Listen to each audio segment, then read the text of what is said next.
Is there a whisper in the quiet hours, a subtle tremor beneath the surface of your days, that asks, "Why does my heart not find its rest?" This is a question that has echoed through the ages, a sentiment familiar to the deepest parts of the human spirit.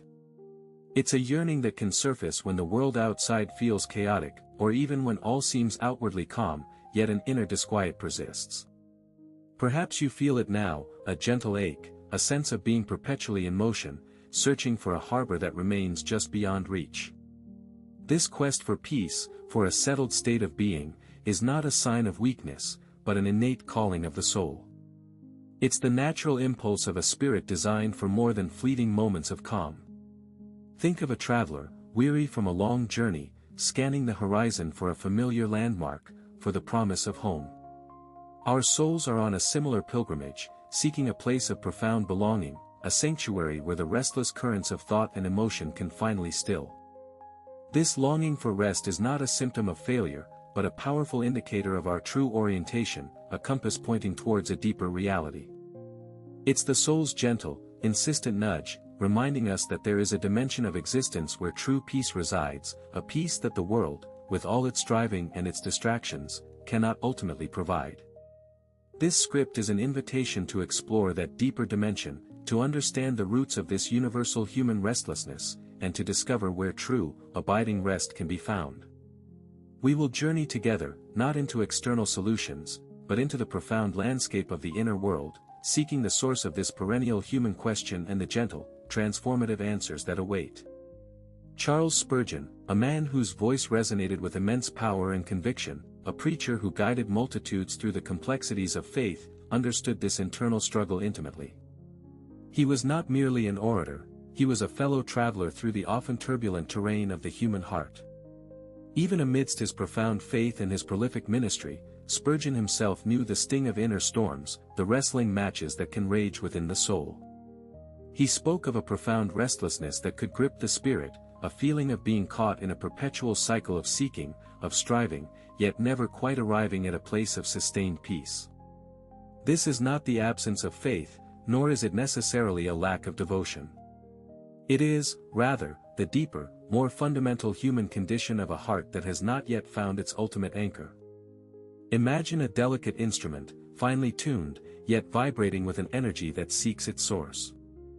Our hearts are much the same, capable of immense beauty and profound feeling, yet often carrying an undercurrent of unease.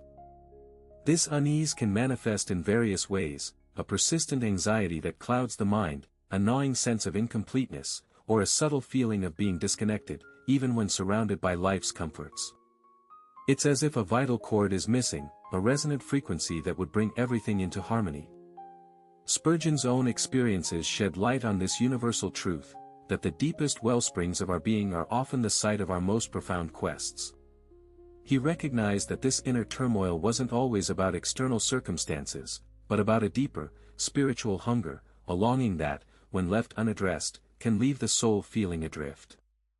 This exploration will delve into that very hunger, understanding its origins and its ultimate destination, guided by the wisdom of a man who walked this path with such profound honesty and spiritual insight. The human heart, in its exquisite complexity, is often described as a battlefield, a place where competing forces, the desires of the flesh, the ceaseless activity of the mind, and the quiet whispers of the spirit, engage in a constant, often unseen, struggle. This internal dynamism is the very essence of our lived experience, the vibrant, sometimes chaotic, dance of consciousness. When we speak of restlessness, we are touching upon the core of this dynamic, the feeling of being pulled in multiple directions, of never quite achieving a state of equilibrium.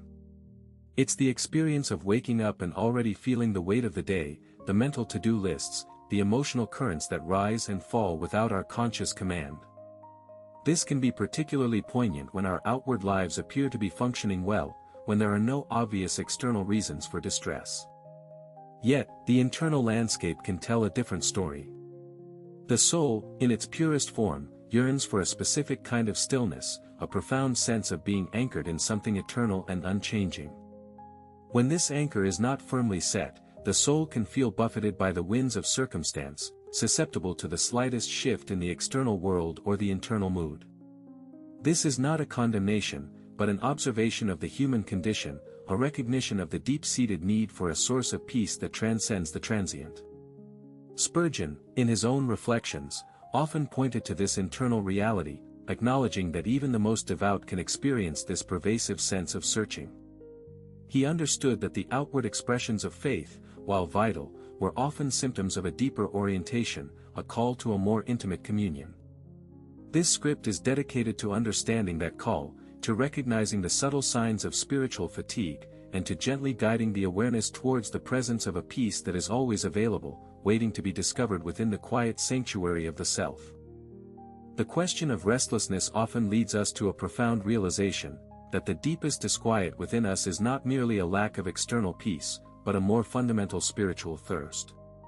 Spurgeon famously articulated this truth, stating, "The heart of man is restless until it rests in God." This is a pivotal insight, shifting our focus from the symptoms of our unease to its ultimate cause. It suggests that the persistent searching, the feeling of always being on the verge of something but never quite arriving, is not a sign of a flawed existence, but a pointer towards our most profound need. It's the soul's innate recognition that its true home, its ultimate source of satisfaction, lies in connection with the divine. This is not to say that those who are not consciously seeking God. This is the essence of true rest, not an absence of activity, but a profound sense of peace that arises from being deeply connected to the source of all peace. It's the feeling of a child nestled safely in the arms of a loving parent, a sense of absolute security and belonging. When we are disconnected, our minds race, our emotions churn, and we feel the weight of the world pressing down. But when we consciously turn towards that divine presence, when we allow ourselves to be held by that infinite love, the currents of anxiety begin to still, and a deep, abiding peace begins to emerge. This is the transformative power of spiritual connection, the promise of rest that awaits those who dare to turn inward and seek the presence that can truly restore the weary soul. In moments of profound surrender and deep contemplative prayer, there are times when the soul experiences a stillness so complete, so absolute, that it feels like stepping out of time itself. These are not moments to be manufactured or forced, but rare and precious gifts, glimpses of the eternal peace that awaits us. Spurgeon spoke of such experiences, describing them as profound encounters with divine presence, moments where the inner storm subsided, and his heart found a profound, unwavering rest. These experiences, though fleeting, leave an indelible mark, reminding us of the reality of a peace that transcends all understanding. Cultivating this inner stillness is not about achieving a perfect state of perpetual bliss, but about consistently turning our attention towards the divine, about creating space for that presence to permeate our lives. It begins with simple practices, the conscious act of breathing, allowing each inhalation to draw in divine energy and each exhalation to release tension and worry. It involves moments of intentional silence, stepping away from the noise of the world to listen to the quieter voice within. It is found in the practice of gratitude, recognizing the countless blessings that surround us, even in challenging times. And it is deepened through a posture of surrender, a willingness to release our grip on outcomes, trusting in a wisdom that is far greater than our own. It is in these practices, in this consistent turning towards the divine, that we begin to experience the true meaning of rest, not as an absence of activity, but as a profound state of being, anchored in the unshakable presence of love. As we conclude this journey, let us embrace this truth, allowing it to settle into the deepest parts of our being, knowing that peace is not a destination, but a way of traveling, a state of heart that is always accessible. The experience of true rest isn't a passive state of inactivity, but an active engagement with a deeper reality, a conscious choice to align oneself with the divine current. This alignment isn't achieved through sheer willpower or a frantic effort to suppress anxious thoughts. Instead, it involves cultivating specific inner disciplines that foster receptivity and openness. Consider, for instance, the practice of mindful observation, not just of external events, but of the subtle shifts in one's own internal landscape. This means becoming acutely aware of the origins of restlessness, tracing it back not to external pressures alone, but to the interpretations and reactions held within. When faced with a stressful situation, instead of immediately jumping to conclusions or engaging in catastrophic thinking, one can pause, breathe, and ask, what is the story I am telling myself right now? This simple act of metacognition, of observing the thought process itself, creates a crucial space between stimulus and response, allowing for a more considered and peaceful reaction. Furthermore, embracing the principle of sacred effort can be transformative. This isn't about striving for perfection, but about engaging in life's tasks with a spirit of dedication and presence, while simultaneously releasing the need to control the outcome. It's akin to a gardener tending to their plants with diligent care, watering them, weeding around them, but ultimately trusting the natural processes of growth and the wisdom of the earth. This balance between active participation and serene detachment is a cornerstone of cultivating inner repose. Building on this, another crucial layer in finding enduring rest involves the practice of intentional gratitude, particularly for the present moment, regardless of its perceived perfection. Often, our restlessness is fueled by a longing for a future state or a regret for past circumstances. Shifting the focus to what is, right here, right now, can profoundly recalibrate our inner compass. This isn't about ignoring difficulties, but about acknowledging the inherent goodness that coexists with challenges. Think of a musician who, while playing a complex piece, doesn't dwell on the notes they might miss, but instead finds joy and fulfillment in the melody as it unfolds, in the very act of creation. Similarly, we can find peace by appreciating the breath that fills our lungs, the ground beneath our feet, the simple fact of being alive in this moment. This practice of present-moment appreciation acts as an anchor, grounding us when the winds of anxiety threaten to pull us adrift. Consequently, this cultivated presence begins to reshape our perception, revealing that even amidst external turmoil, an inner sanctuary of peace is always accessible. It's a gradual recalibration, akin to adjusting the focus on a camera lens, bringing the essential elements of peace and presence into sharp relief, while allowing the background distractions to soften and recede. Conversely, it is vital to acknowledge that spiritual fatigue is a genuine experience, and attempting to push through it without acknowledging its presence can exacerbate the problem. Instead of viewing this fatigue as a failure, it can be understood as a signal from the soul, indicating a need for deeper nourishment and a period of gentle restoration. This is not a call to abandon one's spiritual path, but to approach it with greater wisdom and self-compassion. Consider a well that has been drawn from continuously without allowing it to replenish. Eventually, its waters will run low. Our spiritual energy is similar. Periods of intense outward engagement or emotional processing naturally require times of quiet replenishment. This might involve deliberately reducing external commitments, spending more time in nature, or engaging in activities that purely bring joy and relaxation, without any expectation of productivity. The key is to listen to the body's and the soul's subtle cues, recognizing that rest is not a luxury, but a fundamental aspect of sustained spiritual vitality.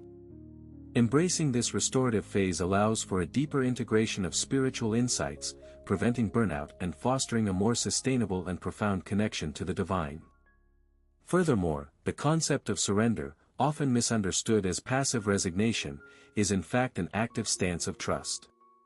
It's about relinquishing the exhausting burden of trying to control every aspect of life, recognizing that there is a higher intelligence, a benevolent force guiding the unfolding of existence.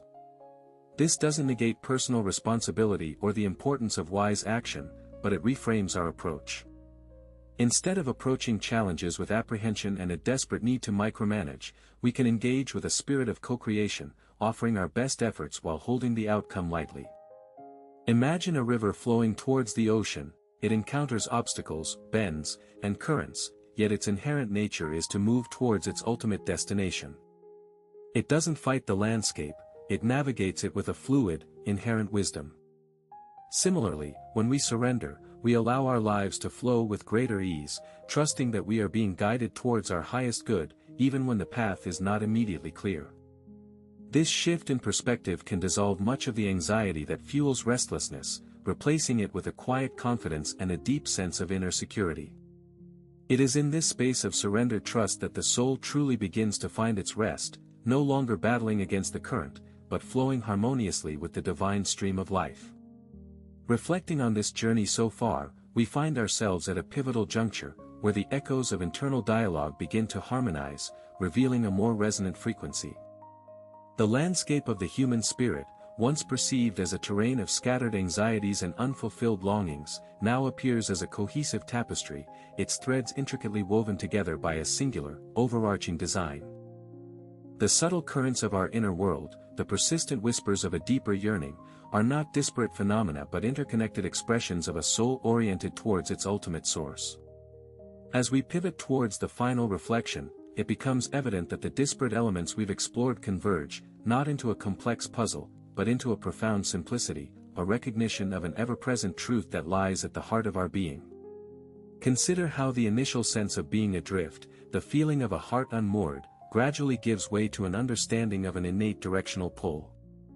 This is not about finding a new destination, but about recognizing the inherent compass within, the deep-seated orientation that guides us towards a place of profound belonging. The various facets of our inner experience, from the subtle stirrings of discontent to the more overt expressions of weariness, all point towards this singular, vital need. It is as if the multitude of scattered lights in the night sky, when viewed from a certain perspective, resolve into the luminous presence of a single, guiding star.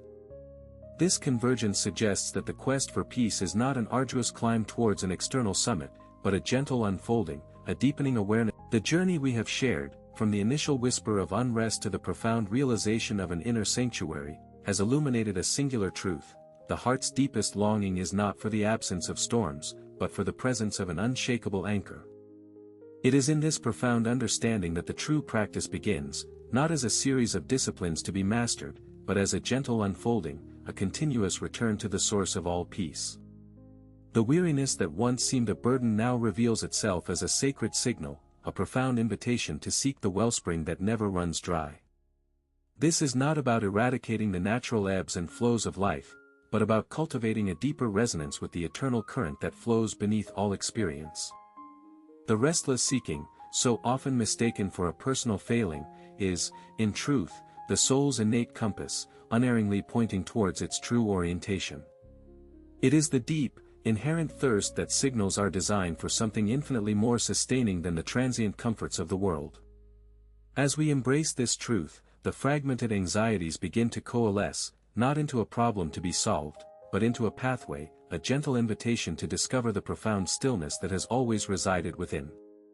The peace we seek is not a destination to be reached, but a way of being, cultivated through a conscious turning, a deliberate act of surrender to a wisdom that far surpasses our own understanding.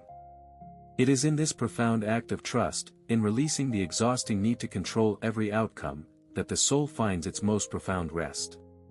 The fatigue that once signaled depletion now becomes a gentle nudge towards deeper replenishment, a reminder that true strength is found not in perpetual striving, but in the restorative power of divine connection. As we conclude this contemplative exploration, let the resonance of this interconnected truth settle within you. The restless heart, when understood not as a problem but as a pointer, becomes the very key to unlocking an enduring peace. It is a peace that does not deny the presence of challenges, but that finds its unwavering source in the eternal, unwavering love that surrounds and sustains us. The true practice begins now, in the quiet moments, in the conscious breath, in the gentle turning towards the divine presence that is, and always has been, your true home. May this understanding anchor your spirit, and may you walk forward with a heart settled in the profound, abiding peace that is your birthright.